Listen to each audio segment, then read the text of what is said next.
Bismillahirrahmanirrahim. Assalamualaikum warahmatullahi wabarakatuh. Assalamualaikum warahmatullahi Innal hamdalillah nahmaduhu wa nasta'inuhu wa nastaghfiruh wa na'udzu billahi min shururi anfusina wa min sayyiati a'malina.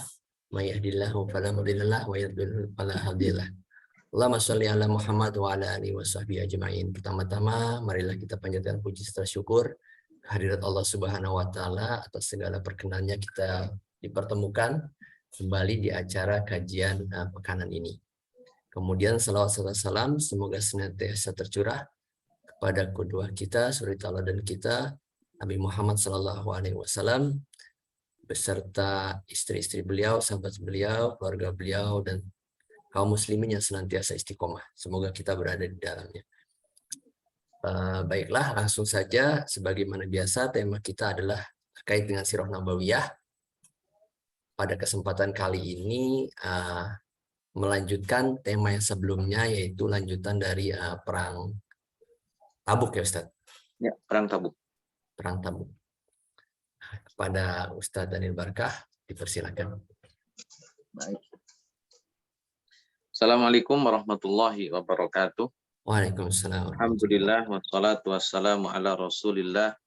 Asyhadu an la ilaha illallah wahdahu la syarikalah wa asyhadu anna Muhammadan abduhu wa rasuluh allazi la nabiyya ba'dah amma ba'd.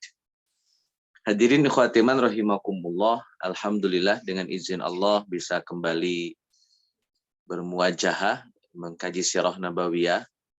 Mudah-mudahan Sirah Nabawiyah yang mencoba disampaikan secara kronologis ini bisa menambah informasi, menambah wawasan tentang Sirah Nabawiyah, dan mungkin sesekali nanti disinggungkan dengan ibrah dan juga pelajaran. Ya, mudah-mudahan bisa menjadi bagian daripada proses edukasi kita di dalam mengkaji literatur agama. Salawat dan salam semoga dilimpah curahkan kepada Nabiullah Muhammad sallallahu alaihi wasallam beserta para keluarga, sahabat, dan segenap umat yang senantiasa itba' kepadanya ila akhiril hayah nanti, mudah-mudahan termasuk kita di dalamnya. Hadirin ikhwatiman rahimakumullah, sebagai review dari pertemuan sebelumnya, Nabi Shallallahu Alaihi Wasallam sudah sampai di Tabuk, namun tidak sempat terjadi peperangan dengan orang-orang Romawi. Hal ini menjadi peluang bagi Nabi Shallallahu Alaihi Wasallam untuk memastikan daerah-daerah di sekitar kota Madinah, terutama kabilah-kabilah yang berada di perbatasan Syam dan perbatasan kota Madinah, kayak Daumatul Jandal itu, beberapa tempat-tempat tersebut akhirnya oleh Nabi Shallallahu Alaihi Wasallam kuasai. Dan ini nanti akan membantu proses dakwah Islam. Jadi kalau garda terdepan dari kota Madinah atau bagian terluar daripada kota Madinah itu kemudian sudah berafiliasi pada Nabi Shallallahu Alaihi Wasallam, tentu ini akan menjadi keuntungan besar bagi kaum muslimin.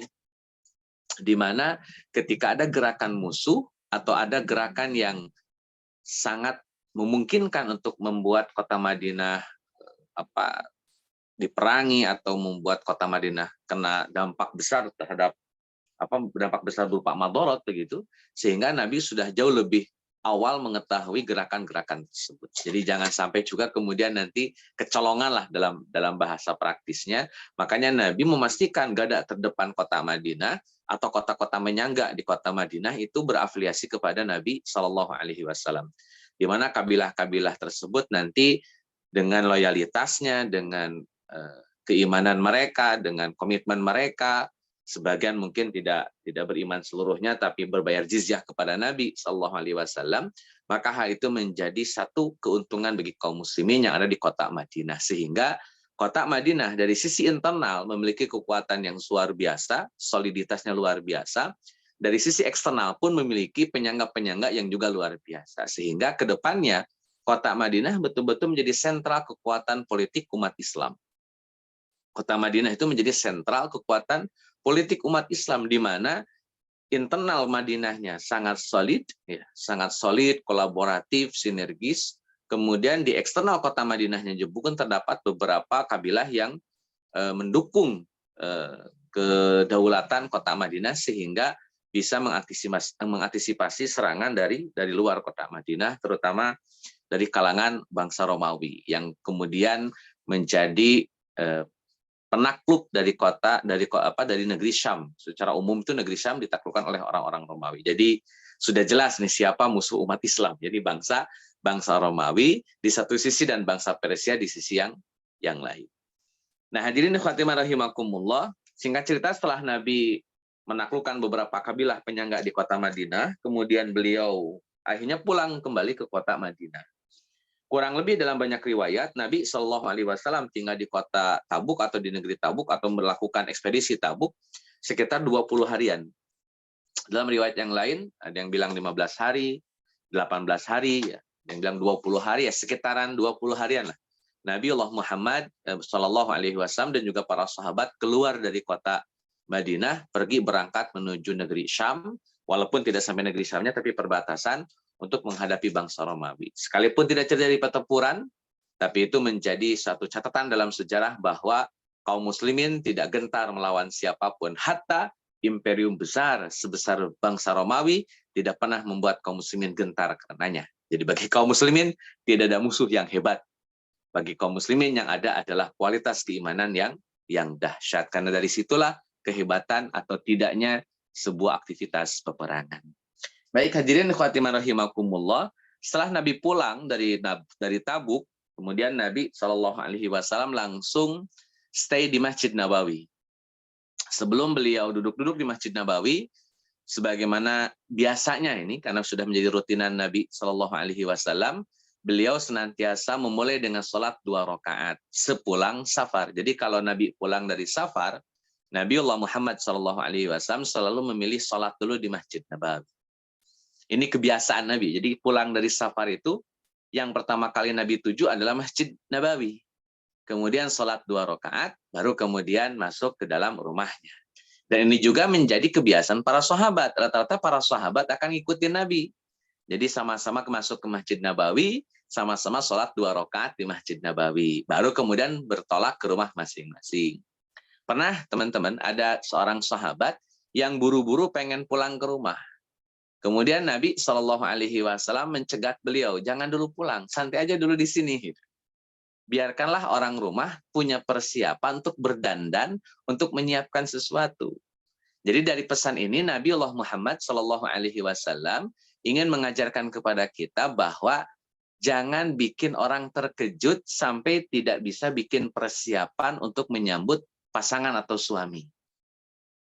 Jadi sebetulnya pelaksanaan surprise itu tidak terlalu diakomodir ya sebetulnya. Yang bikin orang terkejut sampai orang tidak bisa bikin persiapan apa-apa ketika menyambut pasangannya.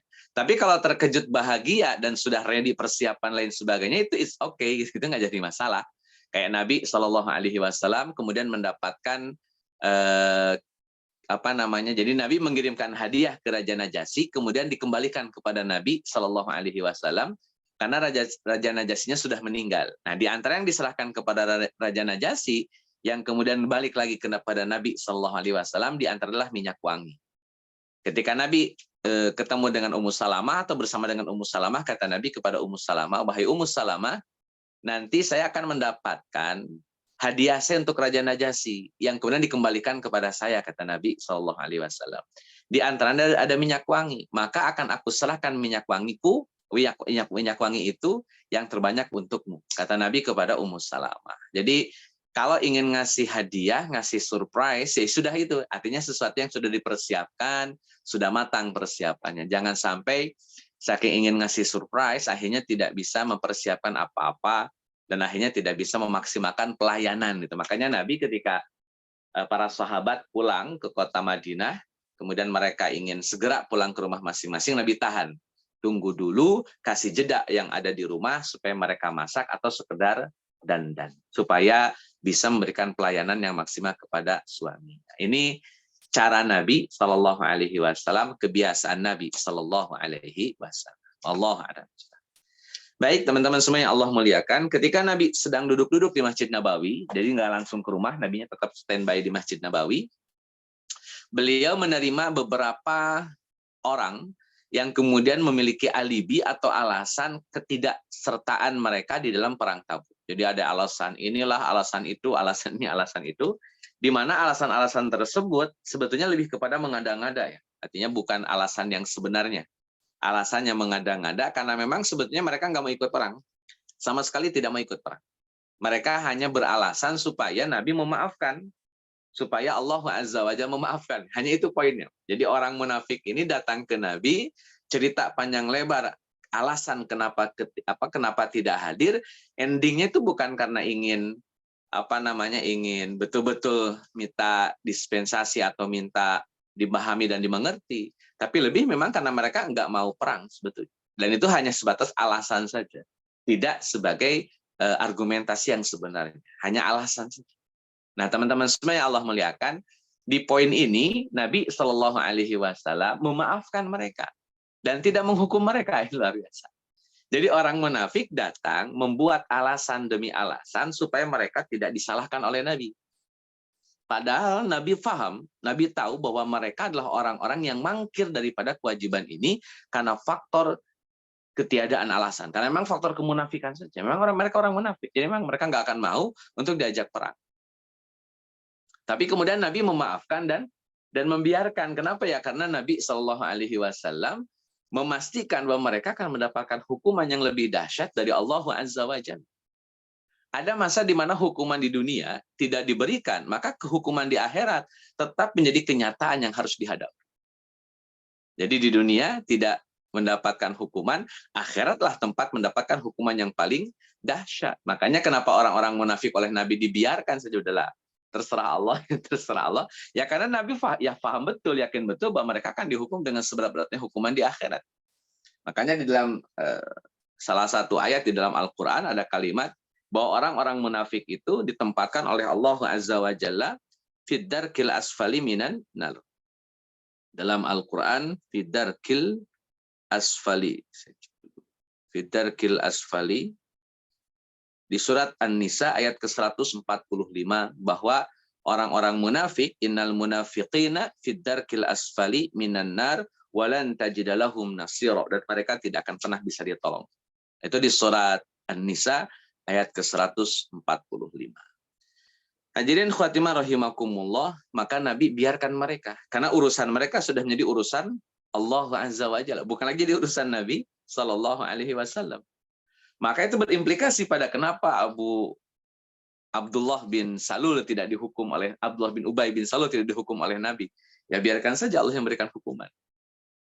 Dan walaupun ya Nabi sebetulnya ingin betul memaafkan Abdullah bin Ubay bin Salul sampai disolatkan juga kan oleh Nabi Shallallahu Alaihi Wasallam. Tapi ya pada akhirnya biarkan Allah yang mengambil keputusan terhadap mereka yang masuk kategori munafik. Allah a'lam bishawab. Hadirin khatimah rahimakumullah. Gak selang lama dari orang-orang munafik yang berdatangan, termasuk juga di antara orang munafik tadi mendatangi Ka'ab bin Malik. Kata orang munafik kepada Ka'ab bin Malik, udah bohong aja, kita juga pada bohong sama Nabi. Toh akhirnya juga Nabi memaafkan dan tidak menghukum kami. Kata munafik kepada Ka'ab bin Malik. Tapi logika Ka'ab bin Malik nggak bisa nerima itu. Ka'ab bin Malik lebih berpikir tentang keharusan jujur kepada Nabi Shallallahu Alaihi Wasallam, sekalipun mungkin beresiko dimarahi, beresiko dihukum, sekalipun. Tapi yang jelas kejujuran itu menjadi penting perkara bagi seorang Ka'ab bin Malik radhiyallahu anhu. Sampai kata Ka'ab bin Malik sempat terlintas untuk berbohong. Sempat terlintas, artinya ketika mendengar ajakan orang-orang munafik, Ka'ab bin Malik agak mikir, benar juga ya. Daripada nanti kena marah, kena hukum, mendingan bohong. Karena dengan berbohong tidak akan kena marah, tidak akan kena hukum. Sebagaimana orang-orang munafik yang sudah mereka lakukan. Mereka punya alasan, punya alibi panjang lebar yang intinya mereka tidak akan dimarahi dan juga tidak akan dihukum. Allah a'lam bishawab. Baik hadirin khatimah rahimakumullah.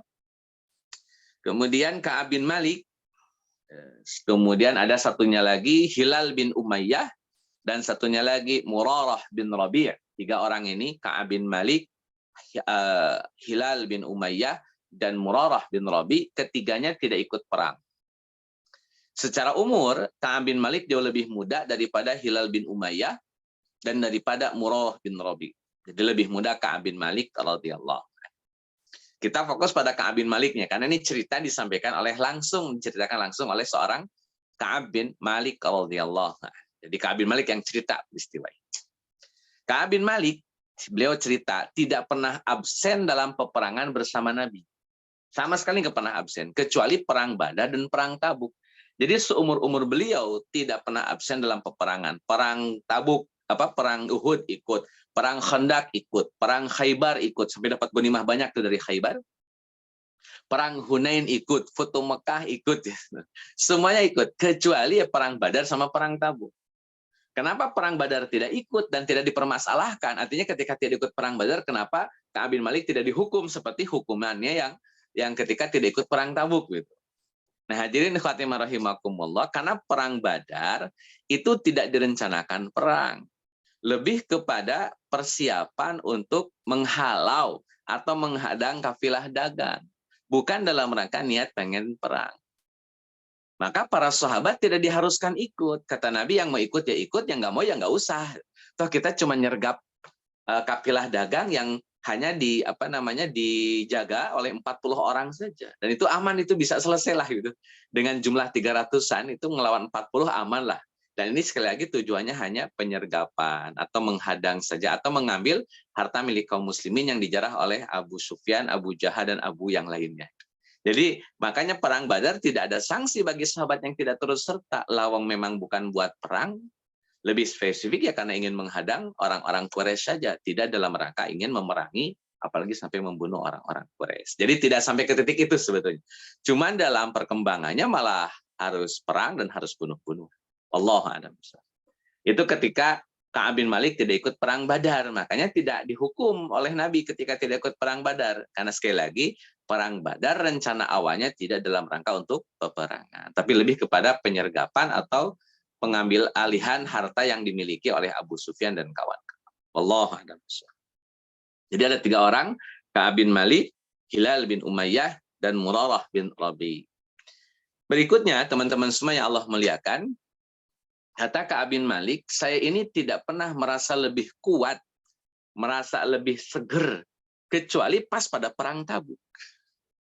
Jadi kalau sebelum-sebelumnya itu kadang kurang enak, kadang kurang enak badan, kadang kurang ini, kurang itu ya. Banyak kurangannya lah kalau di dalam peperangan selain perang Tabuk. Nah, khusus perang Tabuk itu betul-betul fresh, betul-betul nyaman, betul-betul kuat, betul-betul tidak ada satupun yang bisa membuat Ka'ab bin Malik sakit atau tidak mood begitu. Semuanya itu menunjang stamina-nya, menunjang mood-nya, menunjang semua yang dibutuhkan oleh Ka'ab bin Malik. Ini sebetulnya itu keadaan saat Ka'ab bin Malik ketika akan adanya perintah perang Tabuk. Namun ada namunnya. Ka'ab bin Malik terkena penyakit nunda-nunda. Jadi ketika kaum muslimin mengumandangkan seruan perang, yang lain sudah bergegas, ada yang beli tombak, beli pedang, beli baju zirah, dan segala macamnya. Ka'ab bin Malik masih santai, masih pergi ke pasar, belanja untuk perbekalan rumah, itu selama sekian hari atau sekian pekan, sekian bulan. Itu Ka'ab bin Malik. Jadi ketika seruan perang itu sudah dikumandangkan, orang segera buru-buru itu bersegera, ini masih santai aja. Ketika kaum muslimin sudah menyiapkan pasukan dan untuk siap-siap berangkat, Ka'ab bin Malik baru bikin persiapan. Padahal kaum muslimin sudah berapih di barisan masing-masing untuk bertolak menuju Tabuk. Ka'ab bin Malik masih warawiri untuk bikin persiapan. Sampai akhirnya persiapan sudah siap, kuda sudah ditunggangi, perlengkapan perang sudah oke banget begitu. Ternyata ketika sudah mau berangkat, Ka'ab bin Malik mikir, wah jauh bener nih ngejarnya. Lagian sih pakai telat, kan gini ditinggal gitu. Akhirnya Ka'ab bin Malik mikir nih, kalau ngikutin berangkat repot, kalau pulang juga bermasalah. Nah, akhirnya Ka'ab bin Malik tidak jadi berangkat dan tetap bertahan di kota Madinah. Hadirin ikhwati rahimakumullah, kondisi inilah yang kemudian menjadi masalah. Kenapa menjadi masalah? Ya karena Ka'ab bin Malik radhiyallahu an telah meninggalkan aktivitas jihad, sedangkan yang meninggalkan aktivitas jihad hanyalah mereka yang masuk kategori munafik. Dan Ka'ab bin Malik betul-betul melihat siapa sajakah tokoh-tokoh munafik di zaman Nabi Shallallahu Alaihi Wasallam, terutama ketika kasus yang sedang beliau alami. Cuman memang tidak ada larangan dari Hudzaifah ibn Yaman, maaf, tidak ada larangan dari Nabi Shallallahu Alaihi Wasallam sebagaimana larangan Nabi buat Hudzaifah ibn Yaman. Yang dilarang ngasih tahu siapapun. Siapapun jangan ada yang dikasih tahu. Siapakah tokoh-tokoh munafik? Itu pesan Nabi kepada Hudzaifah ibn Yaman. Tapi kalau untuk Ka'ab bin Malik radhiyallahu an, itu beliau nggak usah dapat cerita dari Nabi. Yang tidak ikut perang Tabuk dipastikan mereka adalah para munafik selama mereka tidak punya alasan yang syar'i. Kalau mereka punya alasan yang syar'i, entah sakit, entah yang lainnya, entah cacat dan segala macam sehingga tidak bisa ikut perang, it's okay, nggak jadi masalah. Tapi kalau nggak ada alasan itu, wah, siap-siap kena pasal. Siap-siap kena pasal. Hadirin khatimah rahimakumullah.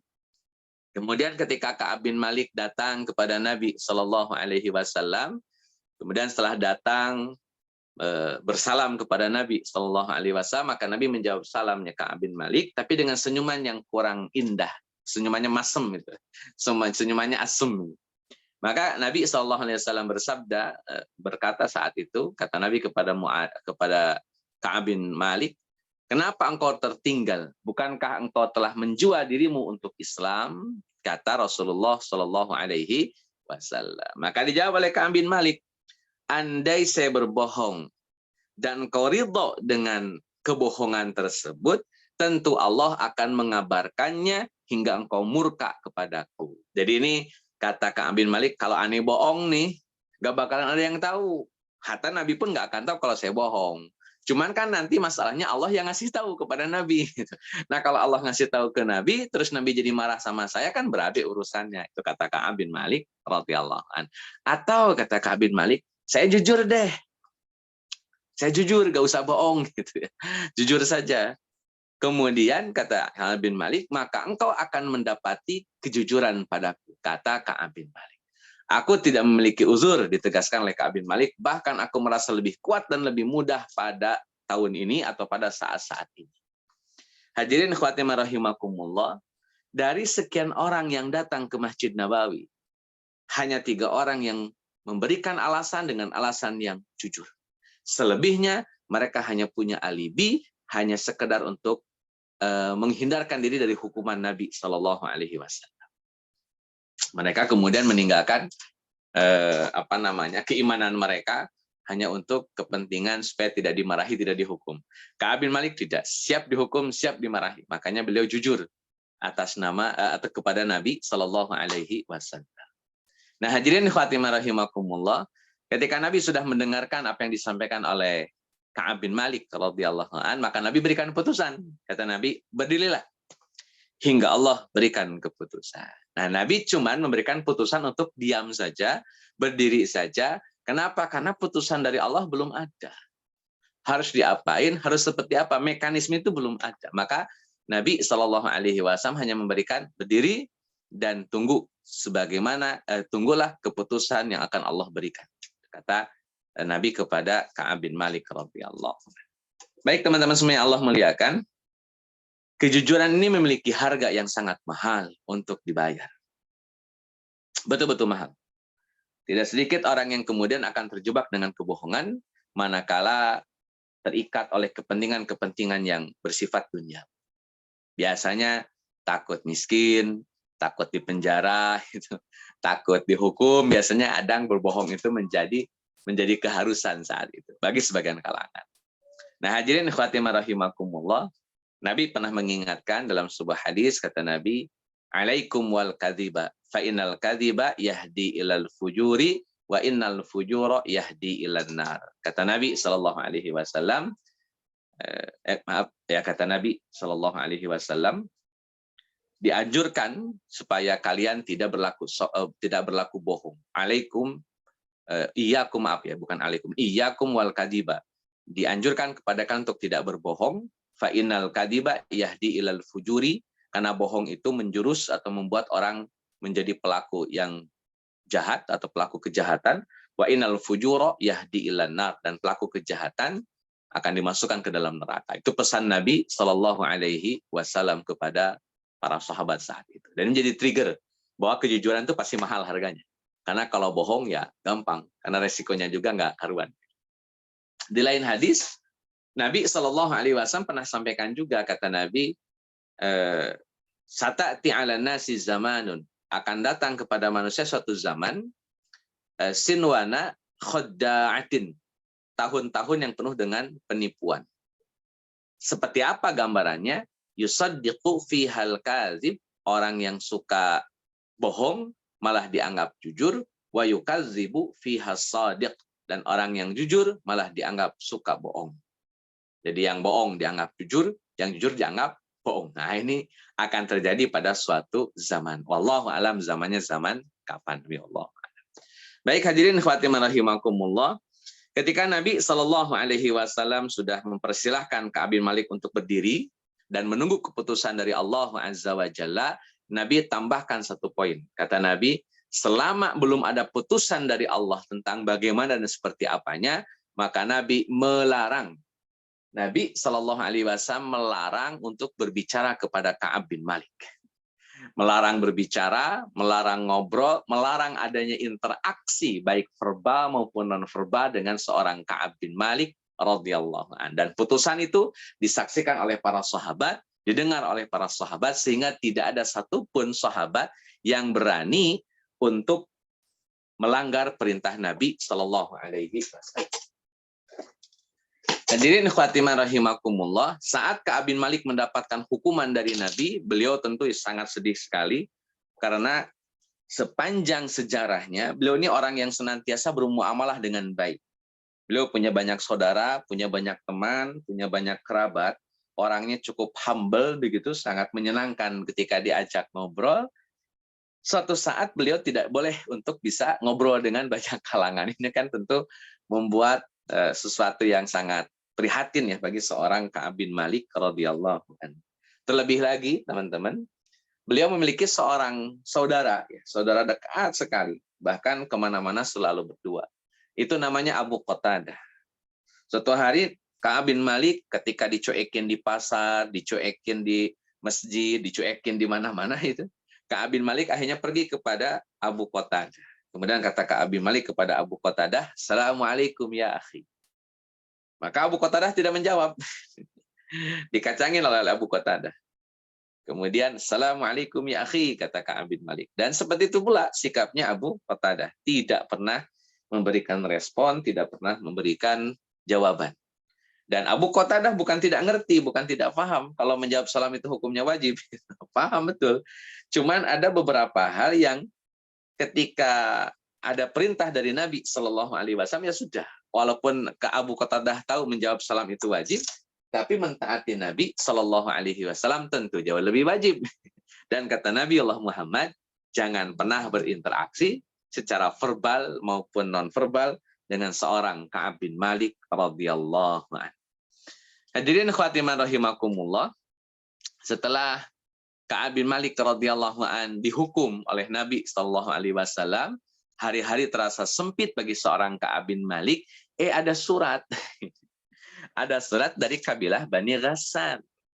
Kabilah Bani Ghassan ini bikin surat dan sekaligus datang kepada Ka'ab bin Malik untuk memberikan bantuan, untuk memberikan pengakuan, untuk memberikan tempat yang mulia bagi seorang Ka'ab bin Malik berada di tengah-tengah Bani Ghassan. Kalau mau.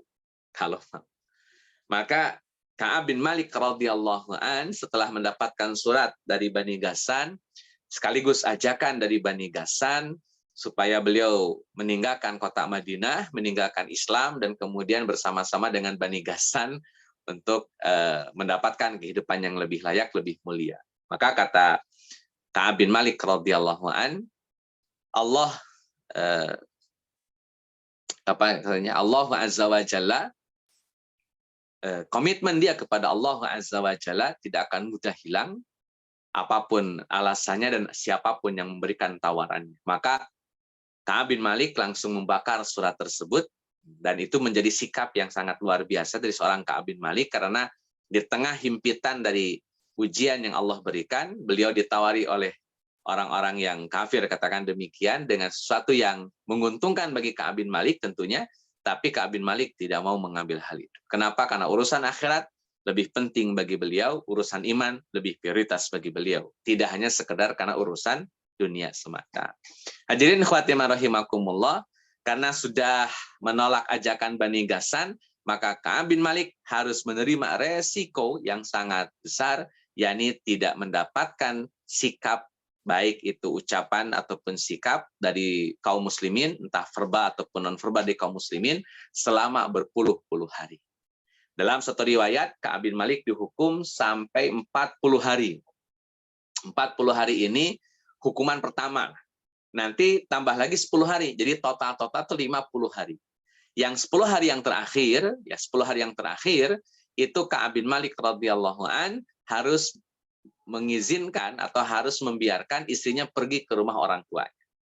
Itu perintah dari Nabi Shallallahu Alaihi Wasallam. Sampai ketika Ka'ab bin Malik dapat perintah itu, Ka'ab bin Malik nanya ke orang yang ngasih tahu, ini konteksnya nyuruh pergi doang nih istri, apa memang cerai gitu? Karena dalam kebiasaan masyarakat Arab saat itu, terutama umat Islam saat itu, bahwa diksi cerai itu bisa macam-macam. Tidak harus kemudian diksi cerai itu ya tolak. Gitu. Bisa jadi diksi cerai itu ya kamu pulang nih sama orang tua kamu. Itu juga bisa jadi diksi cerai. Kalau diniatkan cerai. Atau misalkan menyamakan punggung ibu dengan punggung istri. Misalkan punggung kamu kayak ibu dong, punggung kamu kayak ibu, noh. Itu bentuk daripada redaksi cerai di zaman Nabi ya. Di zaman dulu itu menyamakan punggung istri dengan punggung ibu itu sudah masuk kategori segat talak atau segat cerai. Jadi cerai dalam konteks sindiran gitu. Kamu mirip ibu deh. Sekali lagi tapi ini budaya yang mengikat erat di kalangan sahabat zaman dulu. Di zaman Nabi SAW. Jadi ada satu kondisi di mana ketika menyebutkan punggung istri sama dengan punggung ibu itu masuk kategori cerai. Dulu ya begitu. Namanya zihar dalam surah Al-Mujadilah. Tetapi kemudian hari ini saya tegaskan, ketika kita bilang, kok kamu kayak bunda ya atau kayak ibu ya, itu bisa jadi beneran emang mirip ibunya. Sehingga tidak harus disamakan dengan zihar. Kenapa? Kembali kepada niat orang yang menyampaikan pujian atau persamaan tadi. Kalau misalkan yang menyamakan istri dengan ibu diniatkan untuk cerai, ya jatuh cerai. Kalau diniatkan demikian. Tetapi kalau tidak diniatkan demikian, ya nggak harus difahami makna cerai. Yang pemahamannya ya sebatas, oh mirip saja dengan ibunya. Atau bisa jadi punya istri, tapi istrinya mirip dengan si ibu, ibunya. Kan bisa jadi begitu. Itu hal yang sangat lumrah-lumrah saja. Makanya oleh para ulama, dibuatkanlah kaidah usul fikih. Kata para ulama, maqasidul lafdi ala niyatil lafidi. Kata Nabi SAW, maksud dari suatu lafaz itu tergantung lafidi, tergantung orang yang menyampaikannya. Kalau yang menyampaikan maksudnya cerai, ya cerai. Walaupun bahasanya bahasa sindiran. Walaupun bahasanya bahasa sindiran, kalau emang diniatkan cerai, cerai. Itu dalam konteks Ka'ab bin Malik radhiyallahu an ketika beliau dapat perintah dari Nabi supaya istrinya disuruh pulang ke rumah orang tuanya. Maka Ka'ab bin Malik nanya, ini nyuruh pulang toh atau memang bercerai jatuhnya atau gimana begitu. Maka utusan ini harus memberikan jawaban. Dia menjawab bahwa sekedar suruh pulang aja, bukan nyuruh cerai. Walaupun ya Ka'ab bin Malik tidak akan diajak muamalah, tidak akan didengar, baik salamnya sekalipun, tapi dalam beberapa hal ya Ka'ab bin Malik juga tetap harus dijawab. Ketika beliau nanya, ini nyuruh pulang doang istri saya atau memang harus saya ceraikan? Nah, itu kan butuh penjelasan yang tidak bisa ditunda-tunda, harus saat itu juga diberikan penjelasannya. Maka kata sahabat ini, enggak, nyuruh pulang doang.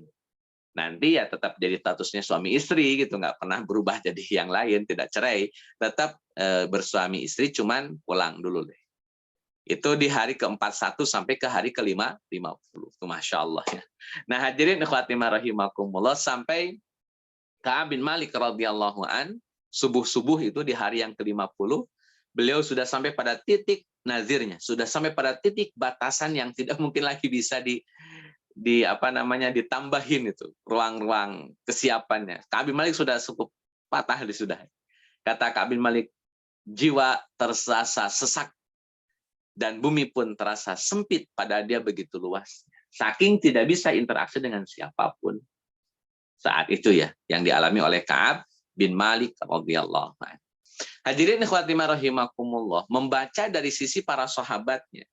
Jadi dari sisi sahabat, Ka'ab bin Malik radhiyallahu anhu itu mendapatkan sahabat-sahabat yang sangat sayang sama beliau. Tidak ada yang nggak sayang sama Ka'ab bin Malik. Orang yang sangat saleh, sangat care, sangat peduli, sangat baik. Makanya di antara para sahabat sebetulnya nggak ada yang mau memboikot Ka'ab bin Malik. Cuman kan ini berkaitan dengan perintah Nabi, putusan Nabi, ya bagaimanapun juga tetap harus dilakukan. Makanya mereka tetap melakukan perintah Nabi, tapi di satu sisi mereka berdoa kepada Allah supaya hukuman ini dicabut. Supaya hukuman ini ditiadakan, supaya Ka'ab bin Malik bisa berlaku normal. Jadi satu sisi mereka tetap melaksanakan titah dari Nabi Shallallahu Alaihi Wasallam, tapi di sisi yang lain mereka berharap, udahlah gitu ya Allah, udahlah gitu. Ya Allah sudah selesai ini buat Ka'ab bin Malik. Nah hadirin khatimah rahimakumullah, maka para sahabat saat itu betul-betul berharap agar ada putusan dari Allah Azza wa Jalla yang membebaskan Ka'ab bin Malik, supaya bebas Ka'ab bin Malik. Dan ini hikmahnya teman-teman semua, ketika umat muslim atau para sahabat saat itu mengharapkan adanya putusan dari Allah Azza wa Jalla terkait dengan putusan pembebasan bagi Ka'ab bin Malik atas sikap kaum muslimin saat itu, kalaulah kemudian, ya kan itu yang diharapkan oleh kaum muslimin, segera dihilangkannya hukuman bagi Ka'ab bin Malik. Dan itu tentunya melalui wahyu. Nah ini hikmahnya, kaum muslimin saat itu, para sahabat saat itu begitu menunggu-nunggu datangnya wahyu. Mereka sangat menunggu-nunggu datangnya wahyu dari Allah Azza wa Jalla, terutama yang isinya adalah pembebasan bagi Ka'ab bin Malik radhiyallahu anhu. Dan itu akhirnya diijabah oleh Allah Azza wa Jalla. Di hari yang ke-50 ketika Ka'ab bin Malik mengucapkan kata-katanya, jiwa terasa sesak dan bumi pun terasa sempit, padahal dia begitu luasnya. Nah, ketika ungkapan ini sudah disampaikan, Ka'ab bin Malik radhiyallahu anhu kemudian pulang ke rumahnya, dan sekali lagi para sahabat sangat mengharapkan adanya wahyu segera turun untuk memastikan bahwa Ka'ab bin Malik dibebaskan. Maka ditunggu-tunggulah kapan nih wahyu bakal turun, kapan wahyu bakal turun, supaya tidak menjadi sanksi lagi bagi atau hukuman bagi seorang Ka'ab bin Malik radhiyallahu anhu. Nah, hadirin khatimah rahimakumullah, ketika beliau pulang ke rumahnya setelah sholat subuh, ada banyak orang yang kemudian berteriak-teriak di bukit-bukit. Ada yang lari berteriak, jalan kaki, ada yang pakai kendaraan, pokoknya semuanya itu berteriak, memberikan kabar gembira kepada Ka'ab bin Malik radhiyallahu anhu. Sampai ada orang yang memacu kudanya, dalam satu riwayat ada orang yang berlari kencang, kemudian ia langsung mendatangi Ka'ab bin Malik sampai lewatin pagar, Pak. Dalam satu riwayat itu sampai lewatin, loncatin pagar gitu, hanya untuk ngasih tahu kepada Ka'ab bin Malik. Dan ketika sudah sampai kepada Ka'ab bin Malik, disampaikanlah apa yang telah Nabi Shallallahu Alaihi Wasallam putuskan untuk seorang Ka'ab bin Malik radhiyallahu anhu. Artinya Ka'ab bin Malik sudah dibebaskan dari segala hukuman, sudah bebas. Setelah 50 hari tidak mendapatkan sikap yang verbal maupun non verbal dari kaum muslimin. 50 hari. Akhirnya turunlah wahyu di mana Allah Azza wa Jalla menerima taubatnya Ka'ab bin Malik radhiyallahu anhu. Nah, hadirin khatimah rahimakumullah, saking senangnya Ka'ab bin Malik, karena saking senangnya, maka dia lepaskan bajunya. Dia kasih kepada orang yang ngasih kabar gembira tadi, ini baju saya, silahkan pakai. Akhirnya dipakailah baju itu dibawalah baju itu oleh yang ngasih kabar gembira. Automatically Ka'ab bin Malik tidak pakai baju saat itu karena bajunya sudah dikasih. Dan kata Ka'ab bin Malik radhiyallahu an, demi Allah saya tidak punya baju selain baju yang pada hari itu saya pakai. Artinya nggak ada lagi baju di lemari, nggak ada lagi baju di rumahnya kecuali ya baju itu yang saya pakai. Ini sekaligus menegaskan teman-teman bahwa pakaian di zaman Nabi itu very expensive, sangat mahal. Tidak semua orang bisa beli baju di zaman Nabi Shallallahu Alaihi Wasallam. Maka orang yang punya baju rata-rata sok belagu atau sombong itu di zaman Nabi. Seorang itu di zaman Nabi. Kenapa saking susahnya punya baju? Akhirnya orang ketika sudah punya baju malah menjadi sombong. Itu zaman dulu, zaman Nabi Shallallahu Alaihi Wasallam. Maka hadirin khatimah rahimakumullah. Kemudian kata yang ngasih kabar gembira, kamu sekarang ditunggu sama Nabi. Ditunggu di Masjid Nabawi. Pergi ke Masjid Nabawi. Hadirin khatimah rahimakumullah. Ka'ab bin Malik baru ingat. Dia punya baju satu-satunya dan sudah dikasih sekarang. Terus nggak mungkin lagi kan yang dikasih dipinjam lagi. Gitu. Akhirnya beliau mencari kolega, mencari kerabat, dan akhirnya bisa minjem baju. Itu pun ya cuma sehelai pakaian saja. Hanya sehelai pakaian saja yang beliau pinjam. Dan itu untuk menghadap Nabi Shallallahu Alaihi Wasallam. Tentu ini bagian dari adab ya. Menghadap Nabi kok masa nggak pakai baju gitu ya. Bagi Arab Baduy mungkin hal itu biasa saja. Tapi bagi Ka'ab bin Malik tentu perkara tadi tidak luar biasa. Artinya harus ada komitmen untuk menghormati dan memberikan penghormatan yang layak kepada Nabi Shallallahu Alaihi Wasallam. Karena betul-betul ini adalah pertemuan yang sangat berharga, sangat penting. Tidak boleh tidak, karena melebihi siapapun dan apapun posisi Nabi Shallallahu Alaihi Wasallam. Tentu di bawah kekuasaan dan izin Allah Azza wa Jalla. Baik hadirin khawatiman rahimakumullah, setelah Ka'ab bin Malik radhiyallahu an kemudian ketemu dengan Nabi Shallallahu Alaihi Wasallam, kemudian Nabi Shallallahu Alaihi Wasallam memberikan pernyataan kepada Ka'ab bin Malik, bergembiralah karena sudah jelas putusan Allah Azza wa Jalla untuk Ka'ab bin Malik radhiyallahu anhu, yakni pembebasan dan sekaligus perintah dari Nabi Shallallahu Alaihi Wasallam agar Ka'ab bin Malik segera untuk bersedekah. Itu pesan Nabi kepada Ka'ab bin Malik radhiyallahu anhu. Baik, teman-teman yang Allah muliakan, saya masuk di poin sedikit tentang fikih ya, ini hanya untuk mempertegas saja sebetulnya. Jadi nanti mungkin saya beberapa lengkap saja. Jadi Nabi Shallallahu Alaihi Wasallam pernah memberikan pakaian kepada Usamah bin Zaid, itu nilai harganya sekitar 200 dinar. Padahal kalau kita cek dalam literatur, punya 20 dinar saja itu sudah harus zakat. Ini 200 dinar, luar lumayan ya. Harga satu gamis itu ya. Kalau 200 dinar itu kali 4,25 gram, karena kan satu dinar itu 4,25. Kalau 200 ya dikali 4,25 itu ketemu angka 850 gram. Hanya untuk beli gamis itu harus merogoh 850 gram emas untuk bisa beli satu pakaian saja. Saking mahal ya, saking mahal. Itu yang pertama. Yang kedua, hadirin khawatiman rahimakumullah, itu kisah yang terjadi di zaman Umar bin Khattab radhiyallahu anhu, pakaiannya Umar. Jadi waktu itu Umar bagi-bagi pakaian, cuman memang lebih ke potongan kain sih lebih tepatnya. Jadi Umar bin Khattab bagi-bagi potongan kain, semua menteri, semua pejabat itu mendapatkan satu potong kain. Dan satu potong kain ini tidak bisa jadi baju. Jadi masih membutuhkan satu potong lagi lah, karena totalnya 2 potong baru bisa bikin jadi baju. Kalau masih satu potong, satu potong itu belum bisa bikin satu baju. Itu sudah umum ya, sudah umum. Artinya satu potong itu nggak mungkin cukup buat bikin baju, harus 2 potong. Nah, singkat cerita, ketika rapat, mungkin ini sekarang mungkin kayak sidang paripurna, ada sidang yang cukup penting di zaman Umar. Ketika Umar bin Khattab mau berkata atau mau menyampaikan pesan-pesannya, ada orang yang kemudian nyeletuk sambil angkat senjata. Kata orang ini, jangan dulu ngomong, wahai Umar. Jelaskan dulu kepada kami dari mana ente bisa punya baju baru. Karena kami ini cuma punya sepotong kain. Yang sepotong kain ini nggak bisa jadi baju. Sedangkan ente sekarang sudah pakai baju baru. Itu dari mana tuh? Pasti ente punya potongan kain lebih dari satu. Kata Umar bin Khattab, betul, ini memang lebih dari satu potongan kain yang saya pakai. Makanya bisa jadi baju, kata Umar bin Khattab radhiyallahu anhu. Tapi kalian harus tahu dulu alasannya dan bagaimananya. Maka Nabi SAW memanggil, ada Abdullah bin Umar. Maka muncullah Abdullah bin Umar radhiyallahu anhu. Kata Umar bin Khattab, ceritakan wahai Abdullah.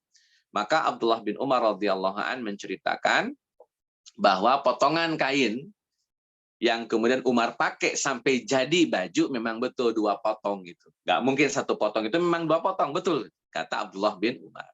Yang satu potong adalah jatah Umar bin Khattab sendiri, dan yang satu potongnya lagi adalah jatah Abdullah bin Umar anaknya. Dan saya hadiahkan kepada bapak saya agar bapak saya punya pakaian yang baru karena pakaian lamanya sudah terlampau usang. Artinya Umar bin Khattab saja pakaiannya sangat terbatas, padahal khalifah saat itu, Amirul Mukminin saat itu. Tapi pakaiannya ya sangat sederhana. Contoh yang lain, teman-teman, itu ada Sa'id bin Amir al-Jumahi. Ini ceritanya cukup populer, terkenal sekali. Beliau adalah seorang gubernur di negeri Homs. Namanya Sa'id bin Amir al-Jumahi. Sa'id bin Amir al-Jumahi ini dikritik oleh rakyatnya dengan 3 kritikan. Yang pertama adalah Sa'id bin Amir al-Jumahi selalu tidak menerima tamu kalau malam-malam. Jadi kalau sudah malam tuh nggak mau menerima tamu. Close the door, tutup pintu. Itu kritikan dari rakyatnya. Sedangkan kan kebutuhan rakyat kadang siang, kadang malam, kadang pagi gitu.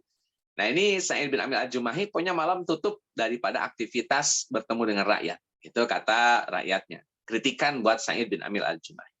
Yang kedua kritikannya adalah selalu datang siang. Mungkin kalau sekarang balai kota kali ya.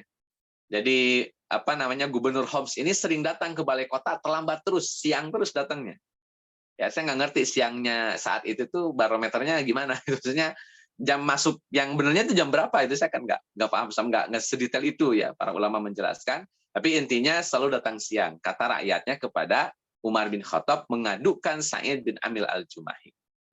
Dan yang ketiga, teman-teman, Sa'id bin Amir al-Jumahi dalam 1 bulan itu ngilang seharian. Mau malam, mau siang ngilang, pokoknya itu orang. Kata rakyatnya, ini gimana Amirul Mukminin? Bagaimana Amirul Mukminin kok bisa hilang gitu? Dalam 1 hari itu bisa hilang dan tidak bisa dihubungi, tidak bisa dikontak. Nah, hadirin ikhwatin rahimakumullah, maka dijelaskan satu persatu oleh Sa'id bin Amir al-Jumahi. Cuma saya ringkas ya, saya sampai pada poin yang ketiga saja. Kenapa dalam 1 bulan itu hilang 1 hari? Seharian hilang. Kata Sa'id bin Amir al-Jumahi, kata beliau, saya itu punya baju satu-satunya. Jika baju saya ini saya cuci, maka saya tidak pakai baju tentunya. Dan itu membuat akhirnya ya beliau harus diam seharian untuk menunggu pakaiannya kering. Jadi Sa'id bin Amir al-Jumahi pun hanya punya baju 1 potong baju saja. Ini sekali lagi untuk menegaskan bahwa harga baju ya, saya ulang, harga baju di zaman Nabi mahal. Karena kalau murah harusnya para sahabat punya banyak baju lebih banyak di zaman itu. Faktanya rata-rata 1, 2, 1, 2, 3 gitu. Nabi pun nanti yang lebih sering kan pakainya jubah bukan bajunya. Jadi bajunya tetap itu aja, tapi jubahnya yang diganti-ganti, jubah perang kapan, jubah damai kapan, dan seterusnya. Nah, hadirin ikhwati rahimakumullah, jadi ini jadi trigger ya bagi kita semua bahwa di zaman Nabi pakaian itu sangat mahal. Sekali lagi tentu berbeda dengan status pakaian di zaman kita hari ini. Kenapa? Karena di zaman Nabi, kalau ingin punya pakaian yang bagus ya harus banyak pengorbanan. Di antara pengorbanannya ya harus belinya ke Syam atau beli ke Yaman. Wallahu a'lam. Baik hadirin ikhwati rahimakumullah, ini nanti silakan dibaca saja di slide berikutnya. Intinya bahwa berdampak pada hukum isbal. Berdampak pada hukum isbal, bahwa isbal itu sebuah mental di mana ia merasa dirinya punya kelebihan dibanding yang lain. Jadi isbal itu sebetulnya bukan hanya sebatas menyengserkan pakaian, tapi ada mental di mana dia merasa, oh saya punya kelebihan. Makanya di zaman Nabi SAW, orang kalau punya banyak kain di rumahnya, mereka akan menggunakan kain itu melebihi kebutuhan. Sehingga kalau orang banyak kain di rumahnya dan menggunakan kain melebihi kebutuhan, maka dia dihukumi isbal. Sehingga kalau sudah dihukumi isbal, ya dia akan berdosa. Jadi harus digarisbawahi dulu. Zaman dulu orang berbangga-bangga dengan baju. Saking berbangga-bangganya dengan baju, mereka menggunakan baju melebihi kebutuhan. Sampai ada yang diinjek bajunya. Karena itulah kita akan pahami orang yang isbal di zaman Nabi identik sombong. Saya ulang, isbal di zaman Nabi identik sombong. Kenapa kok identik sombong? Harga pakaian mahal, dan orang-orang yang ingin sombong menggunakan pakaian melebihi kebutuhan, sampai harus nyengser, sampai harus terinjak-injak pakaian itu, hanya ingin menunjukkan saya punya strata sosial di masyarakat dengan strata yang sangat tinggi. Buktinya, baju yang mahal saya injek. Nah, hadirin ikhwati rahimakumullah, mungkin kalau berkaca hari ini ya kita bisa pastikan dulu. Harga kain kita sekarang kan tidak semahal zaman dulu. Bahkan yang di kilo aja banyak. Sehingga orang kalau sekarang pakai isbal atau punya baju isbal, itu belum tentu karena ingin menunjukkan strata sosialnya, bukan berarti kan ingin menunjukkan strata sosialnya. Kalau zaman Nabi itu menggunakan pakaian lebih sampai nyengser, sampai isbal, itu ingin menunjukkan strata sosialnya di masyarakat. Dulu, kalau sekarang orang kalau isbal itu nggak semuanya begitu. Tidak dalam rangka ingin menunjukkan strata sosialnya di masyarakat. Sekarang nggak begitu. Toh sekali lagi, harga kain juga murah, di kilo juga banyak. Gitu. Jadi saya rasa pahami dulu konstruksi fikih di zaman Nabi, supaya bisa membawa jawaban atau mengarahkan jawaban pada konstruksi fikih hari ini. Wallahu a'lam bishawab. Saya cerita itu dulu barangkali. Wallahu a'lam bishawab. Kembali kepada.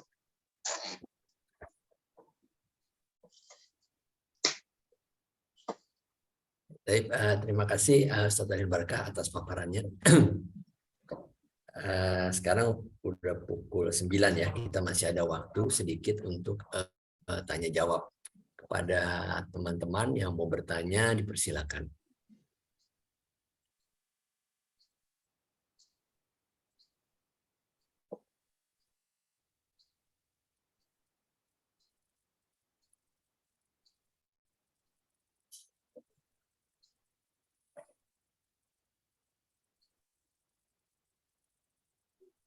Baik, karena belum ada yang mau bertanya, Ustadz.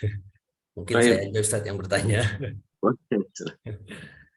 Terkait yang tadi, Ustadz, ada 3 sahabat yang tidak ikut berperang, kemudian dia memberikan jawaban jujur ya, memberikan jawaban jujur. Nah, dari 3 jawaban jujur ini, apakah 3-3-nya ini nggak syar'i, Ustadz? Atau cuma yang nggak syar'i itu cuma Ka'ab bin Malik aja? Ya, 3-3-nya kena imbas karena 3-3-nya tidak punya alasan syar'i. Jadi Ka'ab bin Malik, kemudian Hilal bin Umayyah, dan satu lagi Murarah bin Rabi juga sama. Mereka meninggalkan kewajiban berperang tanpa udzur yang syar'i. Memang agak berbeda ya, kalau yang 2 orang ini, Hilal bin Umayyah dan Murarah bin Rabi, itu memang relatif lebih tua dibanding Ka'ab bin Malik. Jadi secara umur memang lebih tua. Makanya yang 2 orang ini ketika Nabi hukum, kalian tidak boleh berinteraksi dengan kaum muslimin, itu yang 2 orang ini memilih diam di rumah masing-masing. Nggak mau keluar rumah, diam aja di rumah. Nggak mau keluar rumah, diam aja di rumah itu. Jadi kayak karantina sendirian gitu, karena mereka nggak siap dengan kondisi itu, tapi gimana lagi, itulah putusan Nabi Shallallahu Alaihi Wasallam. Bagi sudah sepuh ya, lebih baperan begitu. Kemudian yang kedua, ketika Nabi perintahkan istri-istri itu meninggalkan suami yang sedang dihukum, yang 2 orang ini, istrinya Hilal bin Umayyah dan istrinya Murarah bin Rabi, itu minta dispensasi kepada Nabi. 2 orang ini minta dispensasi, kata mereka berdua, istri-istrinya masing-masing, tolonglah Rasul, suami saya ini udah tua, gitu. Kalau nggak saya bantu, kasihan. Jadi ini keringanan lah, tolong kasih buat kami. Maka Nabi memberikan keringanan kepada Hilman binti Umayyah dan kepada Murarah bin Rabi, di mana mereka tidak mesti ditinggalkan oleh istri-istri mereka. Adapun Ka'ab bin Malik karena masih muda, masih relatif muda, beliau sering pergi ke pasar, sholat di Masjid Nabawi, sering berinteraksi, walaupun nggak ada yang respon ya, semuanya nyuekin. Termasuk ketika istrinya disuruh pulang, ya disuruh pulang. Karena toh Ka'ab bin Malik bisa ngurus dirinya sendiri tanpa harus ada bantuan istrinya, begitulah kurang lebih. Ini untuk menggenapkan hukuman. Jadi 3-3-nya sama, mereka tidak perang gara-gara alasan yang tidak syar'i. Bukan karena cacat, bukan karena sakit. Nah, mereka menyesal semuanya ketika kaum muslimin sudah pada berangkat jauh begitu. Ka'ab bin Malik, Murarah bin Rabi, Hilal bin Umayyah, mereka melihat yang tidak pergi perang Tabuk hanya orang yang cacat dan hanya orang munafik. Maka 3 orang ini kemudian memberikan sanksi buat diri mereka sendiri. Kami ini tidak cacat, berarti kami ini munafik. Gitu. Itu ada kegelisahan di situ. Tapi mau berangkat juga udah kadung. Diam di kota Madinah juga serba salah, berangkat juga repot. Akhirnya mereka hanya menunggu, berharap-harap cemas ketika Nabi Shallallahu Alaihi Wasallam pulang. Maka ketika Nabi pulang, itu ketakutan Ka'ab bin Malik, Hilal bin Umayyah, kemudian Murarah bin Rabi, itu betul-betul berasa betul ketika mereka deg-degan datangnya Nabi Shallallahu Alaihi Wasallam. Sampai tadi ya, ada beberapa orang-orang munafik yang udah bohong aja, kalau bohong aman, gitu. Daripada jujur, ente malah nanti kena hukum, kena imbas, kena sanksi, mending ini aja bohong, karena dengan berbohong ente akan aman. Kami aja udah bohong, aman-aman aja. Ini kan tawaran menggiurkan sebetulnya. Dan rata-rata kalau orang punya salah, dia akan berusaha untuk mencari kambing hitam supaya tidak terlalu salah banget rata-rata. Nah, Ka'ab bin Malik mengambil keputusan, enggak, saya harus jujur. Apapun resikonya saya harus jujur. Siapapun dan apapun alasannya dia harus jujur. Makanya Ka'ab bin Malik, Hilal bin Umayyah, Murarah bin Rabi, ketiganya telah jujur di hadapan Nabi Shallallahu Alaihi Wasallam dan akhirnya mendapatkan apa yang menjadi ketakutan orang-orang saat itu, yakni hukuman. Hukuman pun diberikan oleh Nabi, dan ternyata di balik hukuman itu Allah Azza wa Jalla ingin mengajarkan bahwa jujur memang sangat mahal harganya, tapi sangat mungkin akan ada sanksi dan hukuman karena tidak jujur, tetapi Allah Azza wa Jalla pastikan dengan jujur pula Allah memberikan banyak keberkahan dan kemuliaan. Jadi ini mahal memang harganya. Dan saya rasa sekarang ini di seluruh dunia yang krisis itu bukan orang pintar. Kalau orang pintar banyak malah, karena bisa ngurus negara itu kan harus pintar. Tapi yang susah itu orang yang jujur, saya rasa. Harus siap seperti Ka'ab bin Malik yang menerima punishment sekalipun, yang penting jujur. Allahu a'lam. Baik, terima kasih Ustaz atas penjelasannya. Mungkin masih ada lagi yang mau bertanya terkait isbal mungkin. Sebenarnya tadi menarik ya, memahami sebuah hukum dengan konteks ketika itu. Ya, karena memang harus begitu dulu, Pak. Karena kalau tidak begitu, kita akan misleading, kita akan mispersepsi, seolah-olah itu jadi praktek di zaman Nabi, tapi dihukumi dalam konteks hari ini itu seliru. Salah betul itu. Saya kasih perbandingan ya barangkali. Saya pernah sampaikan, Nabi kan menikah dengan Aisyah di usia 6 tahun. Kemudian bersama di usia 9 tahun. Walaupun ada banyak ustadz yang menolak penjelasan ini, tapi ini hadisnya jelas sahih dari kitab Imam Bukhari rahimahullahu ta'ala. Ada dalam kitab Jami'us Sahih li Imam Bukhari. Artinya fakta hadisnya ada. Mau dibikin kayak gimana juga ini fakta hadisnya ada. Istilahkan kalau ingin menggugat, buat saja hadisnya begitu. Di mana di situ dijelaskan bahwa Aisyah dinikahi oleh Nabi di usia 6 tahun, dan kemudian bersama dengan Nabi di usia 9 tahun. Yang salah dari kita adalah bukan hadisnya. Yang salah dari kita adalah memahami konteks di zaman Nabi dengan konteks hari ini yang jelas berbeda. Dan kalau kita cek lebih lanjut, teman-teman ya, yang menikahi wanita di usia 9 tahun itu nggak cuma Nabi. Nabi punya anak namanya Ruqayyah. Itu dinikahkan dengan Utbah bin Abi Lahab. Itu di usia 9 tahun. Kemudian Safiyah binti Huyai bin Akhtab. Itu jadi janda 2 kali. Nanti teman-teman bisa ngitung loh. Jadi janda 2 kali di usia 17 tahun dan dinikahilah oleh Nabi Shallallahu Alaihi Wasallam. Kalau usia 17 tahun sudah jadi janda 2 kali, berapa tahun dia nikah? Di usia berapa dia nikah? Jadi usia pernikahan, kemudian kayak ini, kayak Zainab binti Rasulillah itu dinikahi oleh Abil As ya. Abil As itu di usia 9 tahun juga. Jadi yang menikahi wanita usia 9 tahun itu gak cuma Nabi. Kenapa? Karena itu sudah jadi budaya orang-orang Mekah, di mana mereka tidak melihat umur perempuan kapan harus dinikahi. Minimal untuk bisa beraktivitas suami istri, minimal di usia 9 tahun. Itu batasan minimum yang ada di kota Mekah saat itu di zaman Nabi Shallallahu Alaihi Wasallam. Seiring berjalannya waktu di zaman kita bukan 9 tahun dong buat perempuan, tapi 19 tahun misal. Jadi jangan sampai menghukumi praktek Nabi dengan praktek hari ini, itu nggak fair namanya. Makanya isbal itu baca dulu konstruksi hukum di zaman Nabi. Bagaimana konstruksi hukum di zaman Nabi? Baru baca hari ini. Jangan ujung-ujung dibaca hadisnya hari ini. Karena tentu ada hal yang akan misleading, misinterpretasi di dalam memahami hadis-hadis kalau tidak melalui pendekatan sosial dan kesejarahan. Allah akan. Menarik, Ustaz. Baik, nah ini ternyata ada pertanyaan Ustaz dari Ibu Harum. Apakah saat ini kita boleh menerapkan hukuman seperti Ka'ab bin Malik jika dalam organisasi ada anggota yang iya? Di boykot ya. Jadi para ulama memasukkan boykot sebagai aktivitas dakwah. Boykot itu menjadi aktivitas dakwah. dibolehkan oleh para ulama kalau misalkan ada sanksi yang harus kita berikan kepada orang-orang tertentu, karena orang-orang tertentu balelo ya, ngeyel, maka kita boleh boikot. Tapi sekali lagi ini harus melalui analisa pertimbangan yang sangat matang. Tidak kembali kemudian sembarangan boikot orang gitu. Ini boikot nggak bisa juga. Kita harus punya alasan yang sangat syar'i untuk memboikot orang. Makanya kalau dalam konteks ya organisasi misalkan, kan ada putusan nanti oleh dewan-dewan tertentu, oleh majelis syuro tertentu, di mana oleh majelis syuro diputuskan kita boikot si fulan bin fulan. Ya kalau itu sudah melalui rumusan yang sangat baik, rumusan yang sangat sangat rapih lah sebagai aktivitas syuro bainahum wa syawirhum fil amr, maka ya sah-sah saja memboikot orang-orang tertentu supaya kemadorotannya mungkin tidak menular, atau supaya ada sanksi biar dia kemudian sadar, tuh banyak macam. Silahkan.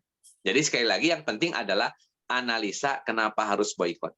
Bukan masalah boleh atau tidak boleh. Secara hukum boleh-boleh saja. Silahkan gunakan metode boikot untuk menjadi agenda atau wasilah dalam dakwah. Yang jadi catatan, apa argumentasi kita untuk memboikot orang-orang tertentu. Dan argumentasi itu akan dihisab yaumil akhir nanti. Pastikan kita punya argumentasi yang matang, yang memang betul-betul argumentatif sehingga tidak kena pasal satu. Jadi ini betul-betul pilihannya ini yang terbaik insya Allah. Nah kalau itu sudah bisa dijawab silahkan. Tapi kalau masih ada cara yang lain, misalkan Ustaz daripada diboikot mending dinasehatin, itu cara yang bisa dilakukan ya udah nasehatin saja. Oh Ustaz ini nggak usah diboikot, cukup dengan dikasih hadiah juga berubah, selesai kasih aja hadiah. Jadi kalau sudah tidak ada cara yang lain, sudah tidak ada solusi yang lain, maka silahkan boikot.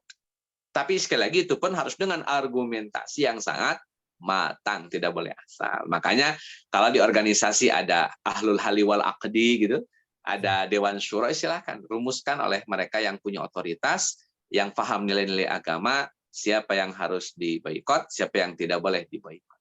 Allah a'lam bishawab. Jadi secara umum boikot sah-sah saja, tapi pastikan tidak ada solusi yang lain, dan pastikan punya alasan yang kuat kenapa harus memboikot orang. Allah. Baik, demikian Ibu Harum, semoga memuaskan jawabannya. Jangan sampai habis diboikot malah makin ngilang ya Ustaz. Jadi harus ada alasan lah. Baik, mungkin itu dulu karena waktu juga sudah menunjukkan jam 9:12. Kita tutup dengan hamdalah, alhamdulillahirabbil alamin, istighfar, astagfirullahaladzim, dan doa penutup majelis. Subhanakallahumma bihamdika asyhadu an la ilaha illa anta astaghfiruka wa atubu ilaik. Assalamualaikum warahmatullahi wabarakatuh. Waalaikumsalam warahmatullahi wabarakatuh. Baik semuanya, mohon izin duluan, pamit. Assalamualaikum warahmatullahi wabarakatuh. Waalaikumsalam. Makasih banyak Ustaz Dani ya. Pamit, jazakallah khair.